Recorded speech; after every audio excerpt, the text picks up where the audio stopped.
Hello बच्चों, कैसे हैं आप लोग। आज की क्लास में बेटा हम लोग डिस्कस करेंगे ग्राउंड टिश्यू सिस्टम या फंडामेंटल टिश्यू सिस्टम, और इसके साथ साथ हम लोग डिस्कस करेंगे vascular bundles, type of vascular bundle.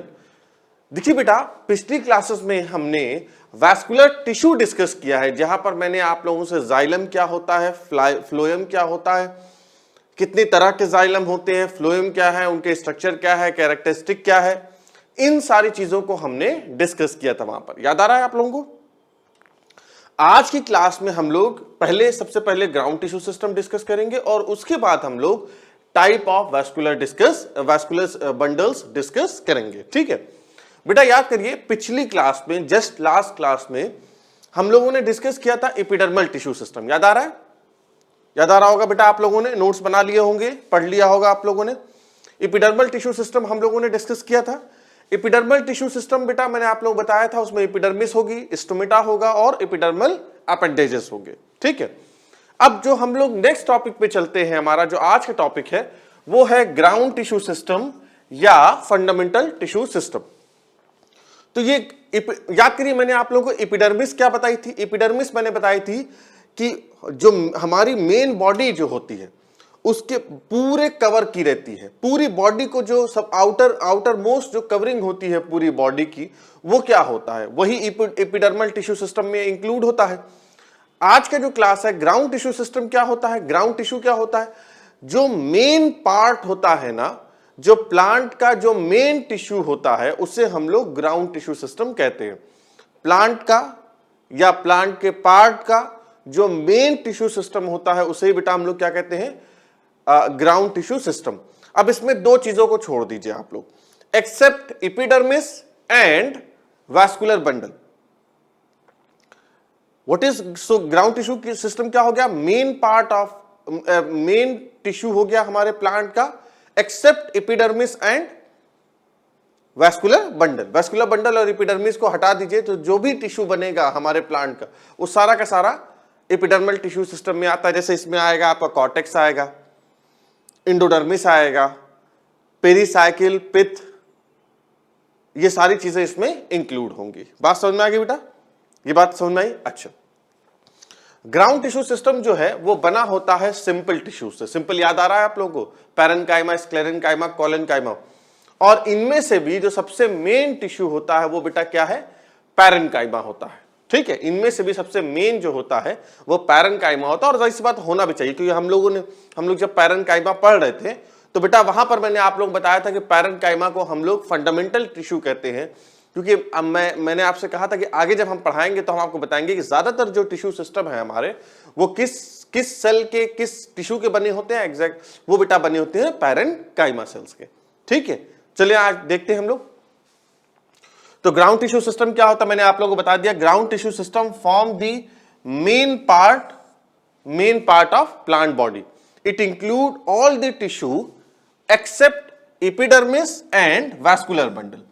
Epidermis और वैस्कुलर बंडल को छोड़ के जो कुछ भी होगा वो सब का सब क्या होगा, ग्राउंड टिश्यू सिस्टम होगा। ये किसका बना होता है, ये बेटा इसमें सिंपल टिश्यूज होते हैं, और सिंपल टिश्यूज में भी मेन कौन सा होता है, वो होता है पैरेन्काइमा। देखिए ये बातें बेटा याद रखिएगा, ये सब क्वेश्चन बनता है ना।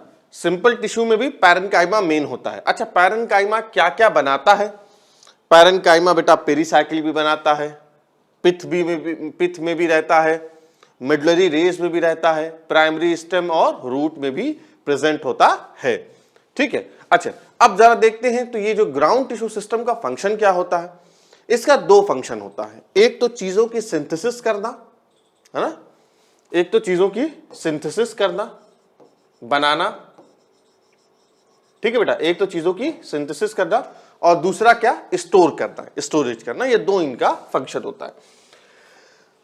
अच्छा, अब अगर मैं डाइकॉट स्टेम की बात करूं, डाइकॉट रूट की बात करूं और मोनोकॉट रूट की बात करूं बेटा, तो यहां पर क्या होता है, जो वैस्कुलर बंडल जो है ना वो कैसा होता है, रिंग के फॉर्म में होता है ना। और ग्राउंड टिश्यू सिस्टम जो है हमारा वेल डिफरेंशिएटेड होता है। देखो, इन dicot stem, dicot root, monocot root, बेटा ये सारी बातें याद रखिएगा, क्योंकि इस चैप्टर में याद करने की बहुत ज्यादा चीज है है ना, बहुत ज्यादा याद करना है। तो इसलिए मैंने कोशिश ज्यादा से ज्यादा की है कि चीजें आपको आसान करके बताया जाए ताकि आप लोग आसानी से इसे याद कर सके। सॉरी, है ना। तो जो डाइकॉट स्टेम, डाइकॉट रूट और मोनोकॉट रूट में क्या होता है, वैस्कुलर बंडल जो है वो रिंग के फॉर्म में होता है। देखिए बेटा, मैं बार बार आपसे वैस्कुलर बंडल की बात कर रहा हूं ना, वैस्कुलर बंडल की बात कर रहा हूं मैं, वैस्कुलर टिश्यूज की बात नहीं कर रहा हूं। वैसे वैस्कुलर बंडल की जब हम बात करेंगे, क्योंकि उसमें इसके अंदर वैस्कुलर टिश्यूज भी आएंगे, इसे हम लोग वैस्कुलर बंडल इसलिए कह रहे हैं कि यहां पर जो वैस्कुलर टिश्यूज जो होते हैं, मतलब जाइलम और फ्लोएम जो होता है, वो बंडल के फॉर्म में होता है। Xylem and phloem is in the form of bundle. ये बेटा कैसा होता है, इसमें बंडल के ही फॉर्म में, बंडल्स के फॉर्म में होता है, इसीलिए हम इसे वैस्कुलर बंडल कहते हैं। आगे हम इसमें पढ़ेंगे, टाइप ऑफ वैस्कुलर बंडल पढ़ेंगे हम लोग बेटा। तो मैंने आपसे क्या कहा, वैस्कुलर बंडल रिंग के फॉर्म में होता है और ग्राउंड टिश्यू सिस्टम क्या होता है, वेल डिफरेंशिएटेड होता है।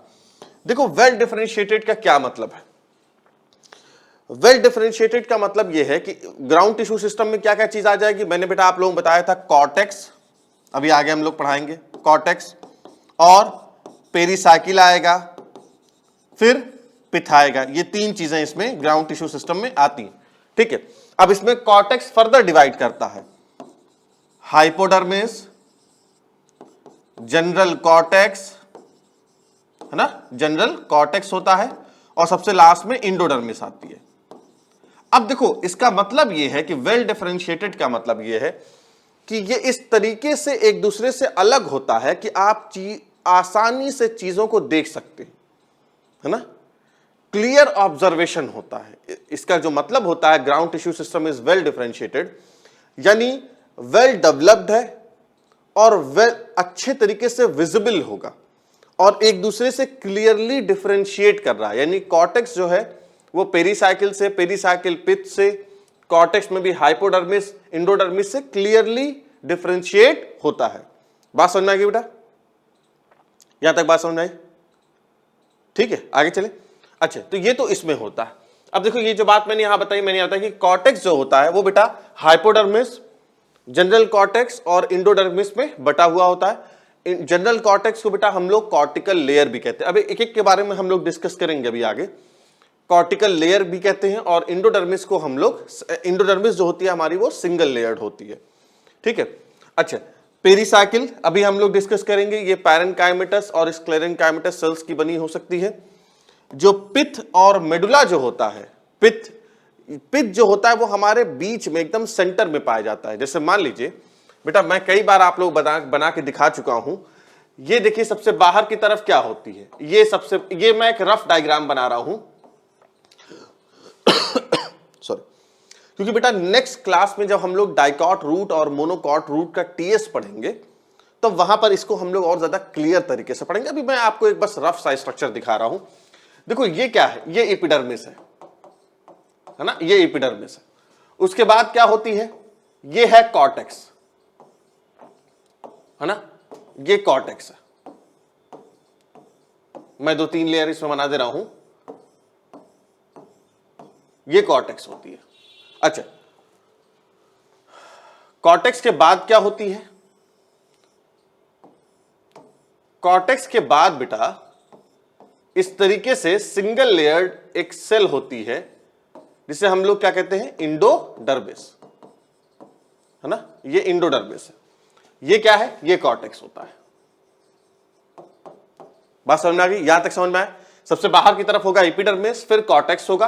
अब कॉर्टेक्स में देखना पड़ेगा कि क्या वेल डिफरेंशिएटेड है या नहीं है। अगर वेल डिफरेंशिएटेड होगा तो हाइपोडर्मिस भी क्लियर दिखेगी, जनरल कॉर्टेक्स, और ये इंडोडर्मिस है। यहां तक हो गया। अच्छा, अब देखो पिथ जो होता है वो आमतौर पर सेंट्रल कोर होता है प्लांट का। हमारे प्लांट का जो सबसे बीच का पोर्शन होता है, जैसे ये देखिए सबसे बीच का पोर्शन है ना, ये क्या हो जाएगा बेटा, ये हो जाएगा आपका पिथ या मेडुला। ये अभी आप लोग बनाइएगा मत, है ना, इसको नोट्स में मत बनाइएगा, बस ये समय समझाने के लिए बता रहा हूं, इसे बनाइएगा मत। और फिर क्या होता है, इधर की तरफ ये डिफर करता है, इधर की तरफ पेरिसाइकिल हो गई। है ना, इधर की तरफ पेरिसाइकिल होगी बेटा, इधर की तरफ जाइलम होगा और यहाँ फ्लोएम होगा। वो जाइलम फ्लोएम में आगे आप लोगों को दिखाऊंगा। यहां तक बात समझ में आई? ये पेरिसाइकिल होगी इस तरीके से, इस तरीके से ये बेटा पेरिसाइकिल होगी, ठीक है, ये पेरिसाइकिल होगी। बात समझ में आई? यहां तक समझ में आ गई? आगे चले, अब आगे चलते हैं बेटा।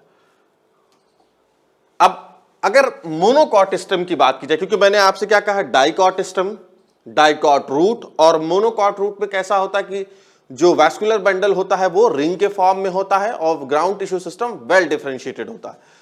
लेकिन अगर हम मोनोकॉट स्टेम के केस में देखेंगे तो क्या होगा बेटा, वैस्कुलर सिस्टम जो होता है वो स्कैटर्ड होता है। स्कैटर्ड मतलब होता है ऐसा, यहां पर रिंग का मतलब ये है कि बाकायदा इस तरीके से एक रिंग लाइक स्ट्रक्चर होता है जिसमें वैस्कुलर बंडल्स पाए जाते हैं, है ना, इस तरीके से। लेकिन यहां पर ऐसा नहीं होता है। जाइलम कहीं स्कैटर्ड मतलब क्या होता है, छितरा होना, है ना, इधर उधर होना, स्कैटर्ड मतलब होता है। और यहां पर ग्राउंड टिश्यू सिस्टम जो होता है वो वेल डिफरेंशिएटेड नहीं होता है, यानी क्लियरली डिफरेंशिएशन कॉर्टेक्स में भी, हाइपोडर्मिस, इंडोडर्मिस, जनरल कॉर्टेक्स में क्लियर डिफरेंशिएशन नहीं होता है, ठीक है। इससे याद रखिएगा, सिर्फ इतने ही पॉइंट से कई क्वेश्चन बन जाएंगे। अच्छा, अब अगर ये तो हो गया डाइकॉट रूट और मोनोकॉट रूट, डाइकॉट स्टेम और मोनोकॉट स्टेम के बारे में।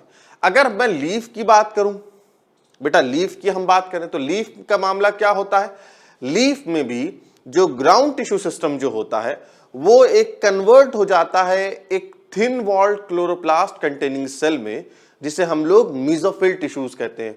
और मीजोफिल टिश्यू बेटा हम लोग डिस्कस कर चुके हैं, याद आ रहा है? मीजोफिल सेल्स मैंने आप लोग बताया था दो तरह की होती है, पैलिसेड होती है और स्पॉन्जी पैरेन्काइमा होती है, याद आ रहा है? बोलिए, याद आ रहा है ना? वही होती है। तो लीफ के केस में क्या होता है, ग्राउंड टिश्यू सिस्टम जो है वो कन्वर्ट हो जाता है एक thin walled chloroplast containing cell में, जिसे हम लोग क्या कहते हैं, मीजोफिल, जिसे हम लोग बेटा मीजोफिल सेल कहते हैं। अब हम लोग आगे चलते हैं और एक एक करके सबके बारे में पढ़ते हैं, यानी सबसे पहले कॉर्टेक्स के बारे में पढ़ते हैं, फिर हम लोग इंडोडर्मिस, उसके बाद पेरिसाइकिल, पिथ के बारे में पढ़ते हैं।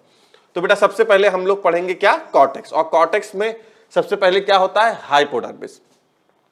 हाइपोडर्मिस कहां होती है, हाइपोडर्मिस जो होती है वो जस्ट एपिडर्मिस के नीचे की तरफ होती है। देखिए ये है एपिडर्मिस,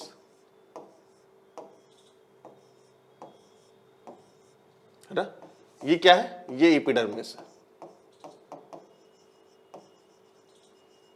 और एपिडर्मिस के जस्ट नीचे की तरफ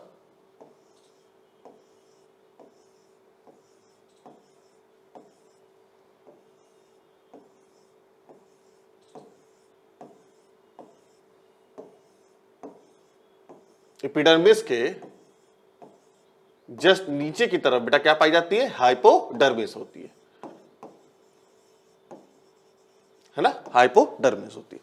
अच्छा, हाइपोडर्मिस के लिए खास बात ये बता दूं कि हाइपोडर्मिस जो होती है वो रूट में एब्सेंट होती है। देखिए ये सब याद रखिएगा बेटा, ये सारे क्वेश्चन है। ये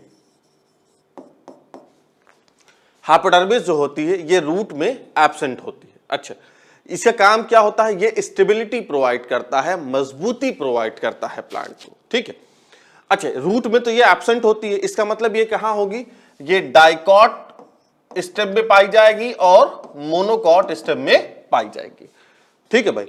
डाइकॉट स्टेम में बेटा देखिए मैंने यहां लिख रखा है कि डाइकॉट स्टेम में वो बनी होती है कॉलेनकाइमेटस सेल्स की। सिंपल टिश्यू में तो तीन आते हैं भाई, पैरेन्काइमा, कॉलेनकाइमा, स्क्लेरेन्काइमा।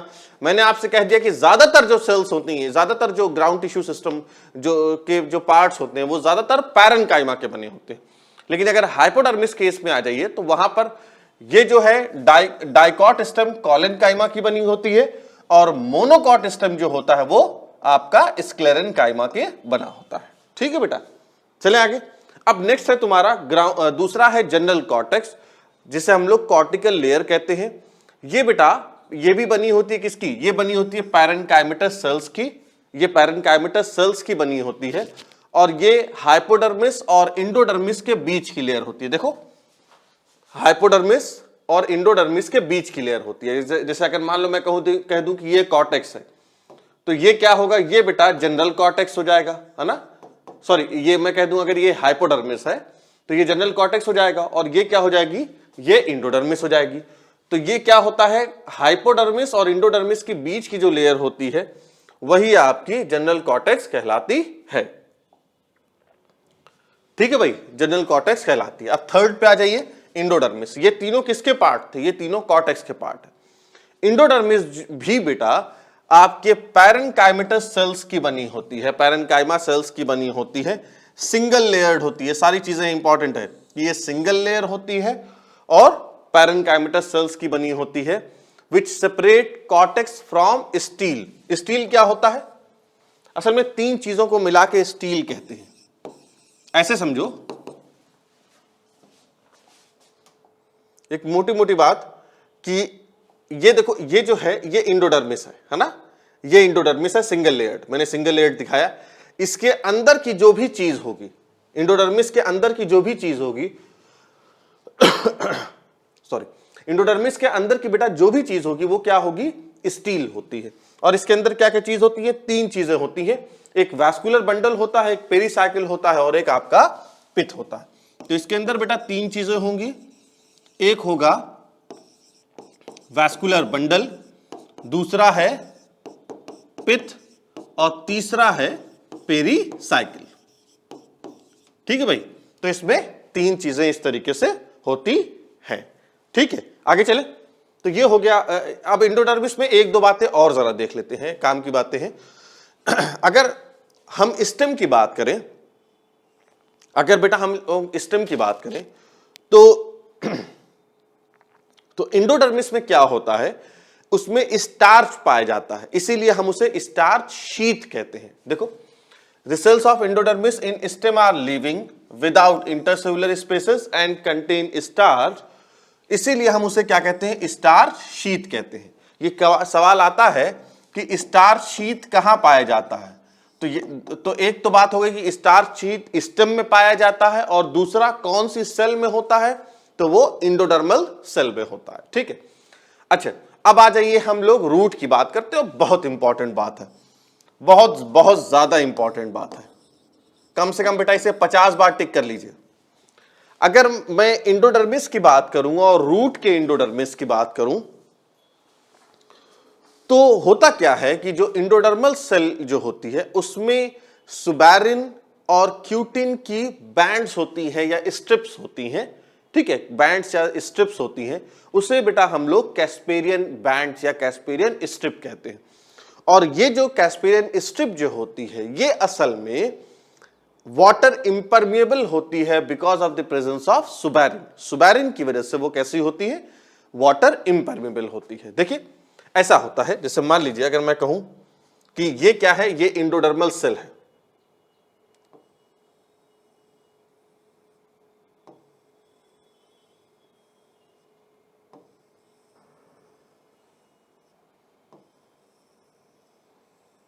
ये क्या है बेटा, ये इंडोडर्मल सेल है जो कि सिंगल लेयर्ड होता है। अच्छा एक और इंपॉर्टेंट, रूट के केस में जो इंडोडर्मल सेल का जो शेप होता है वो बैरल शेप होता है।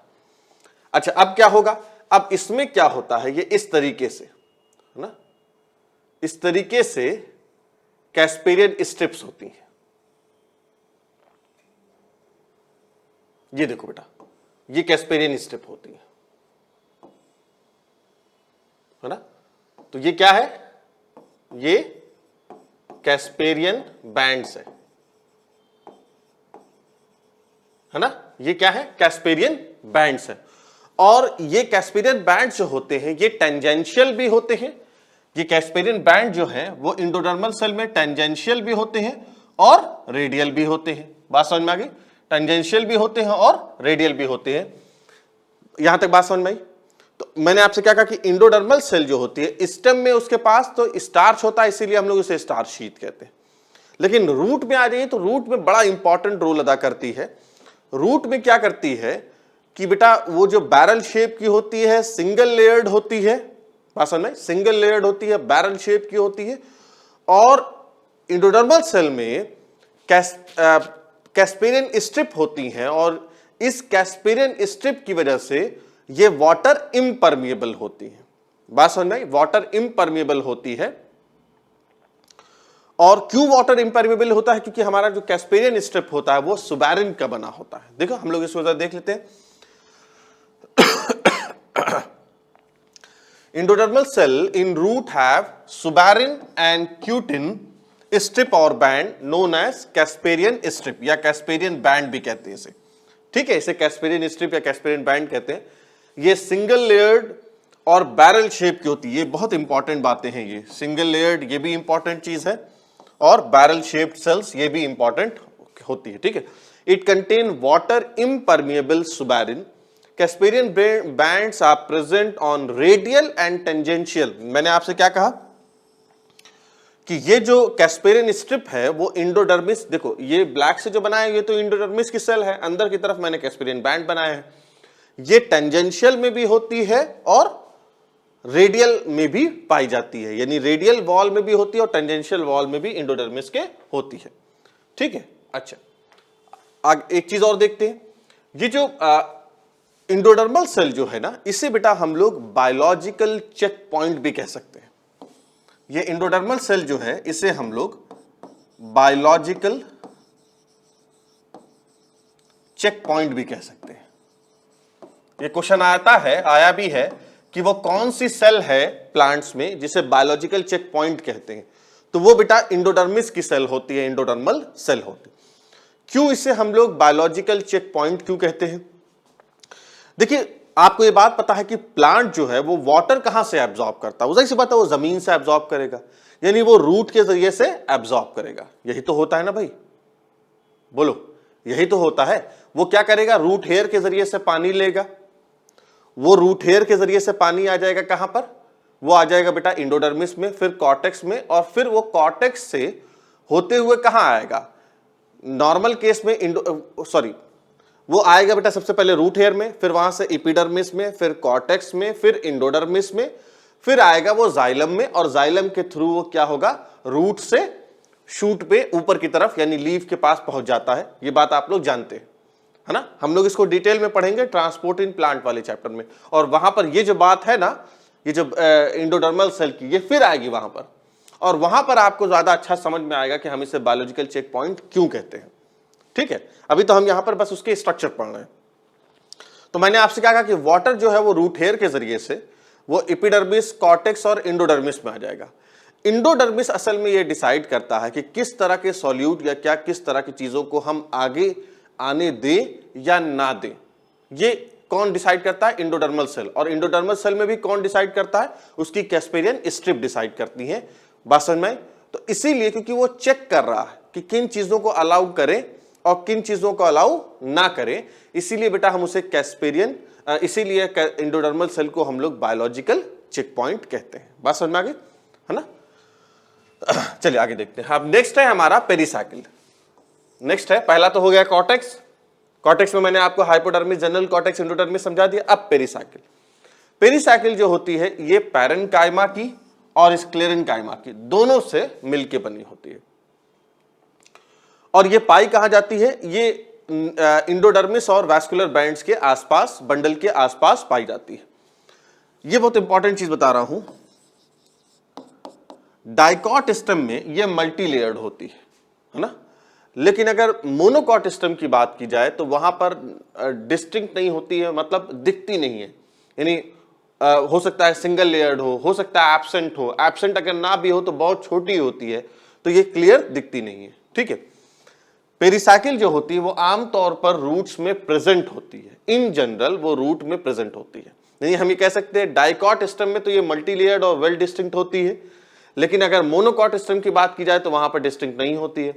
रूट की बात की जाए तो प्रेजेंट होती है, लेकिन कुछ रूट्स ऐसी होती है, कुछ प्लांट की रूट ऐसी होती है, जैसे पैरासिटिक प्लांट है बेटा, या आपका हाइड्रोफाइट्स है, उनमें ये एब्सेंट होती है। पेरिसाइकिल का एक बहुत इंपॉर्टेंट फंक्शन बता दूं मैं आपको।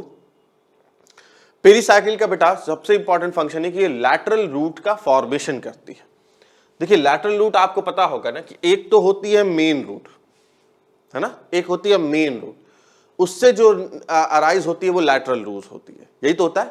तो ये क्या करती है? लैटरल रूट्स का फॉर्मेशन करती है पेरिसाइकिल जो है। ठीक है, पेरिसाइकिल लैटरल रूट्स का फॉर्मेशन करती है। यहां तक बात समझ में आई आप लोगों को?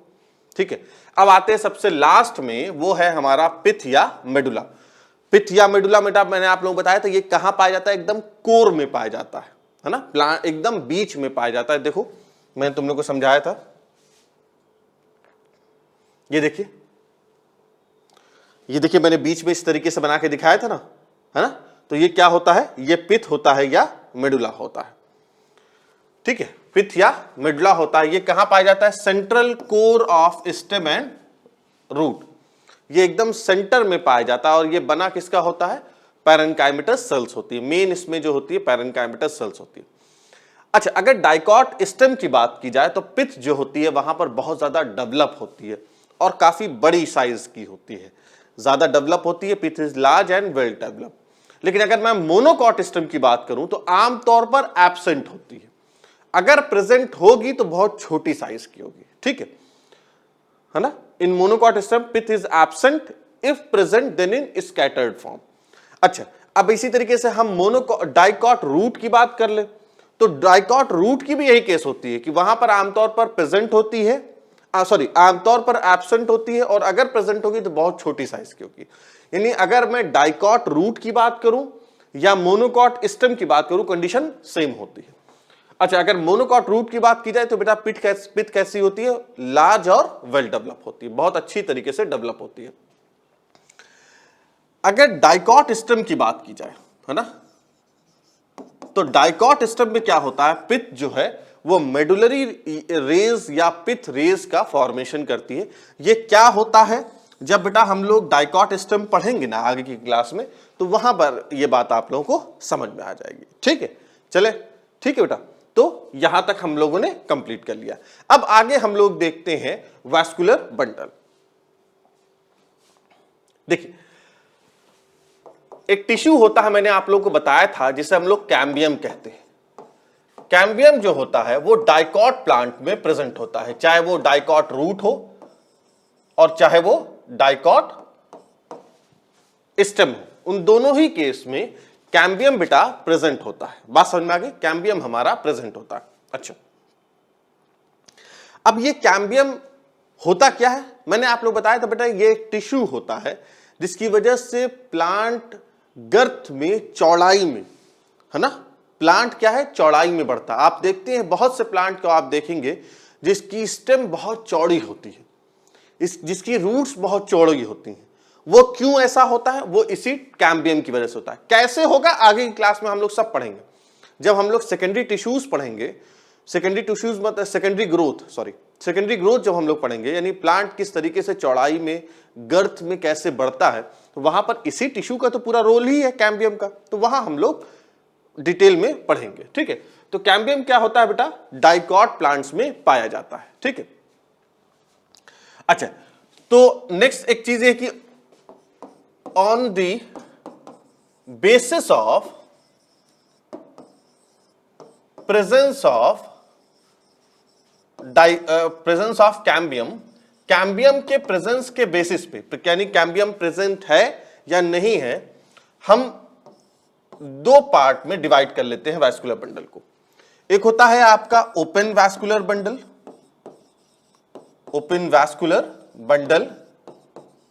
और एक होता है आपका closed vascular bundle.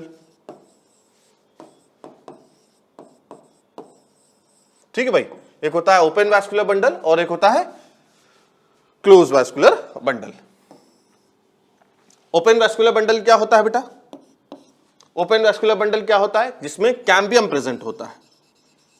Cambium is present between xylem and phloem. जिसमें क्या होता है, ओपन वैस्कुलर बंडल कौन सा होता है, जिसमें कैम्बियम प्रेजेंट होता है जाइलम और फ्लोएम के बीच में। मान लो ये एक है, तो इधर क्या है, ये फ्लोएम है, ये जाइलम है, और इनके बीच में ये क्या है, ये बेटा एक स्ट्रिप है किसकी, कैम्बियम की, इस तरीके से। ठीक है, इस तरीके से प्रेजेंट होता है। तो और ये कैम्बियम क्या करता है, ये कैम्बियम बेटा सेकेंडरी जाइलम और सेकेंडरी फ्लोएम का फॉर्मेशन करता है, जो कि सेकेंडरी ग्रोथ का पार्ट होती है।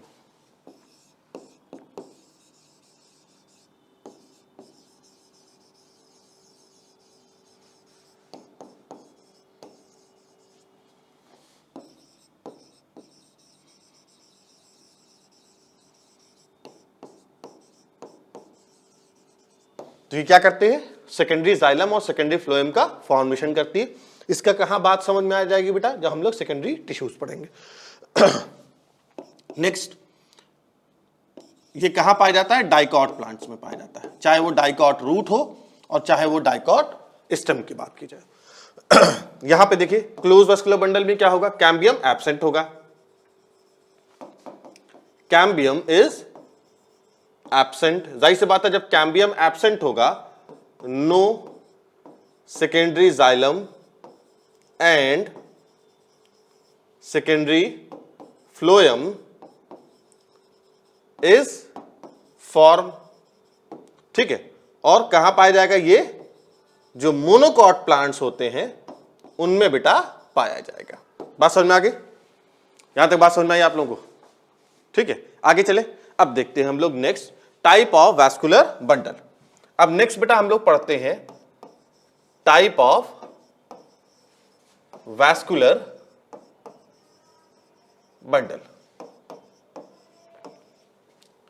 मैं आप लोगों को यहां पर 3 टाइप्स के वैस्कुलर बंडल पढ़ाऊंगा। ठीक है, 3 तरह के। एक होता है रेडियल वैस्कुलर बंडल,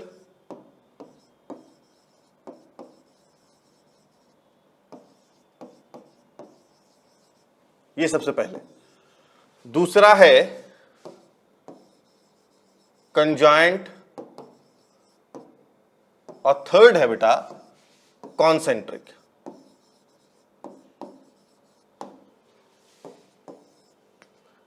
तो पहला क्या हो गया, पहला आपका हो गया रेडियल वैस्कुलर बंडल, दूसरा है कंजाइंट और तीसरा है कॉन्सेंट्रिक। बात समझ में आ गई। सबसे पहले हम लोग रेडियल वैस्कुलर बंडल पढ़ते हैं। इसमें क्या होता है, रेडियल वैस्कुलर बंडल में बेटा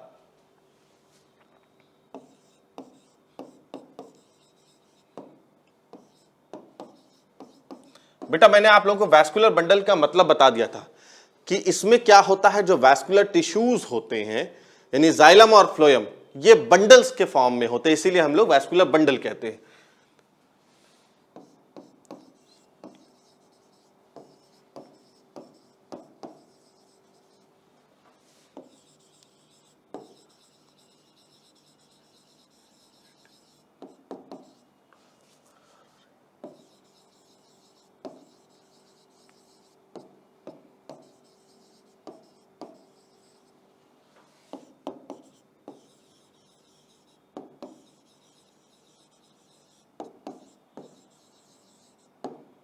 देखो ऐसे होता है इसमें,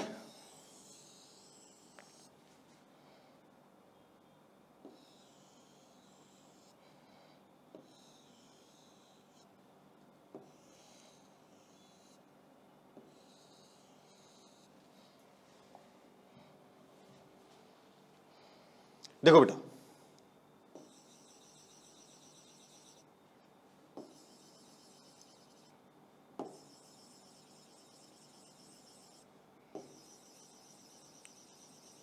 देखो ये क्या है, ये जाइलम है, ये भी जाइलम है, जाइलम है और ये जाइलम है, ये फ्लोएम है आपका, ये ग्रीन से जो मैंने बनाया ये बेटा क्या है, ये फ्लोएम है। ठीक है, रेडियल वैस्कुलर बंडल में क्या होता है, मैंने आपसे क्या बताया कि जब जाइलम और फ्लोएम ऑल्टरनेट हो, देखो ये ऑल्टरनेट है ना, एक बार जाइलम है फिर फ्लोएम है, फिर जाइलम है फिर फ्लोएम, फिर जाइलम फिर फ्लोएम, इस तरीके से ऑल्टरनेट है ना, ऑल्टरनेट है और डिफरेंट रेडियाई पे प्रेजेंट है। कहने का मतलब ये है कि देखो अगर आप देखिए इस तरीके से, डिफरेंट रेडियाई का मतलब ये है कि देखिए इस रेडियाई पे क्या है, जाइलम प्रेजेंट है, सही कह रहा हूं, इस रेडियाई पे फ्लोएम प्रेजेंट है, इस रेडियाई पे फिर जाइलम है, इस रेडियाई पे फ्लोएम प्रेजेंट है। तो ये जो जाइलम और फ्लोएम की जो प्रेजेंस है वो डिफरेंट रेडियाई पे है या नहीं है, बोलो बेटा, है या नहीं है? है। बात समझ में आ गई? तो इसका मतलब ये है डिफरेंट रेडियाई का ये मतलब है। ठीक है, अब नेक्स्ट पॉइंट देखते हैं इसमें, ये जो रेडियल वैस्कुलर बंडल है ये किस में पाई जाती है, ज्यादातर रूट्स में पाई जाती है। तो याद रखने के लिए आसान है कि R for radial, R for root, है ना। तो नेक्स्ट पॉइंट ये है फाउंड इन रूट, ये ज्यादातर बेटा रूट में पाई जाती है। ठीक है, ये याद रहेगा ना, एक्स मतलब जाइलम है और पी मतलब फ्लोएम है। और तीसरी बात यह है कि इसमें जाइलम कैसा होता है, जाइलम इज एक्सार्च होता है। एग्जार्च याद आ रहा है? तुम लोग पढ़ा चुके हैं, पढ़ाए थे भाई, याद आ रहा है? प्रोटोजाइलम मेटाजाइलम पढ़ाए थे, कुछ याद आ रहा है? प्रोटोजाइलम मेटाजाइलम, मैंने कहा था जब प्रोटोजाइलम बाहर की तरफ हो, मेटाजाइलम सेंटर की तरफ हो, तो वो क्या होता है? एग्जार्च कंडीशन होती है। ठीक है, तो ये हमारा हो गया सबसे पहले रेडियल वास्कुलर बंडल। अब बेटा हम लोग सेकंड पे आते हैं, नेक्स्ट पेज से, वो है कंजाइंट वास्कुलर बंडल। नेक्स्ट है हमारा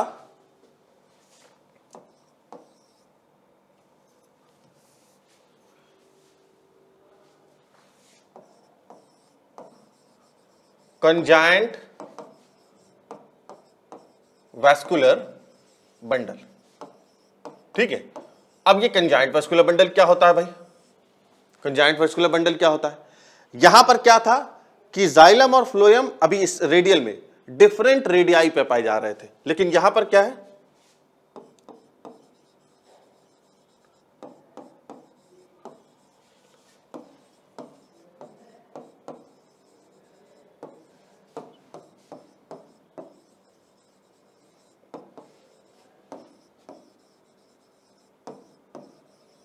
ये बेटा क्या होगा? सेम रेडियाई पे जब पाए जाएंगे। अच्छा, कंजाइंट वास्कुलर बंडल कहां होता है? स्टेम में होता है और लीव्स में होता है।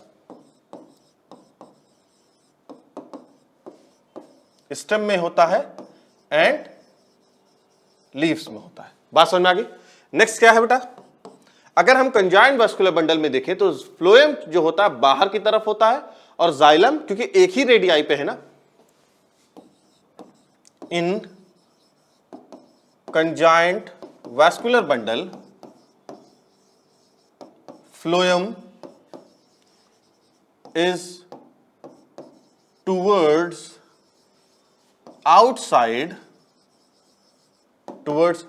of xylem। ये जाइलम के आउटसाइड में होता है। यहां तक बात समझ में आ गई? अब आगे देखते हैं ये कितने टाइप्स के होते हैं। अब बेटा कंजाइंट वास्कुलर बंडल को अगर आप देखेंगे तो ये दो तरह का होता है। कौन कौन सा होता है? एक होता है कोलैटरल और एक होता है बाई कोलैटरल। कोलैटरल होता है और बाई कोलैटरल होता है। अब बेटा कोलैटरल फिल दो तरह का होता है, एक होता है ओपन और एक होता है क्लोज्ड। यानी हम कह सकते हैं open collateral conjoint vascular bundle. इसमें क्या होता है? इसमें क्या होता है बेटा कि कैम्बियम पाया जाता है ना? देखो इस तरीके से, ऐसे,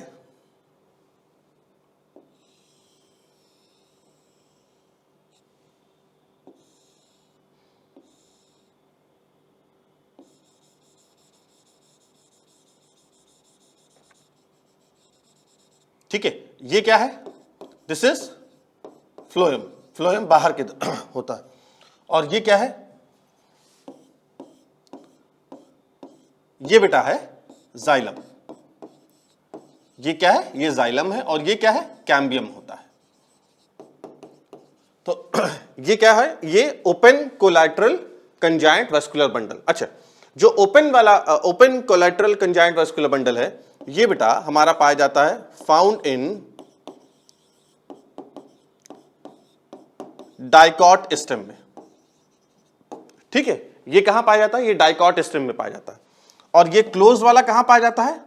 ये मोनोकॉट स्टेम में पाया जाता है। कहां पाया जाता है? मोनोकॉट स्टेम में पाया जाता है।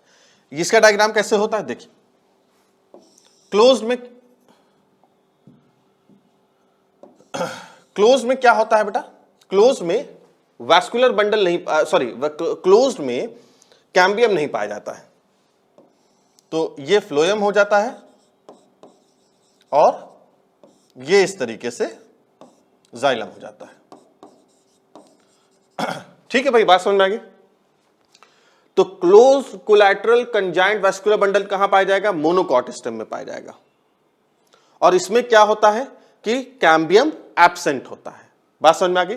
अच्छा, अब आ जाइए बाइकोलैटरल में। बाइकोलैटरल में क्या होता है? एक से ज्यादा कैम्बियम पाए जाते हैं, यानी कुछ इस टाइप का डायग्राम इसमें बनता है।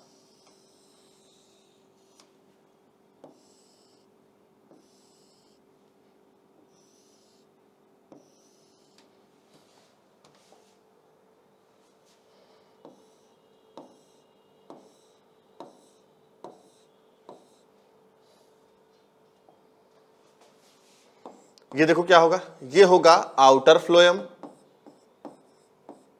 ठीक है, ये आउटर फ्लोएम होगा बेटा, क्योंकि फ्लोएम मैंने आपसे क्या बताया कि ये बाहर की तरफ होता है, देखो इसमें भी मैंने दिखाया, इधर भी दिखाया, ये आउटर फ्लोएम होगा, और ये क्या होगा, ये होगा आपका इनर फ्लोएम होगा, ठीक है बेटा, ये इनर फ्लोएम होगा। इसी तरीके से ये क्या होगी, ये कैम्बियम है, आउटर कैम्बियम होगी, और ये होगी इनर कैम्बियम, ये होगी बेटा इनर कैम्बियम होगी, और ये क्या होगी, ये आपकी जाइलम होगी, ठीक है। तो इसे हम लोग क्या कहते हैं, बाइकोलैटरल कहते हैं। बात समझ में आ गई। तो ये हो गया हमारा दूसरा कंजाइंट वास्कुलर बंडल। अब हम लोग थर्ड पे चलते हैं, जो कि क्या है, कॉन्सेंट्रिक है। देखिए थर्ड हमारा क्या है, कॉन्सेंट्रिक है। अब थर्ड पे बेटा कॉन्सेंट्रिक वास्कुलर बंडल, इसमें क्या होता है,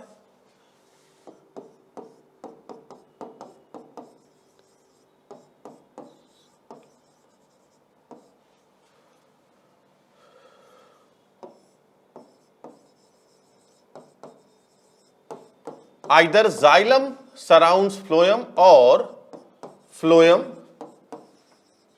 सराउंड्स जाइलम। देखो concentric vascular bundle, concentric vascular bundle बेटा फिर दो तरह का होता है, एक होता है एम्फी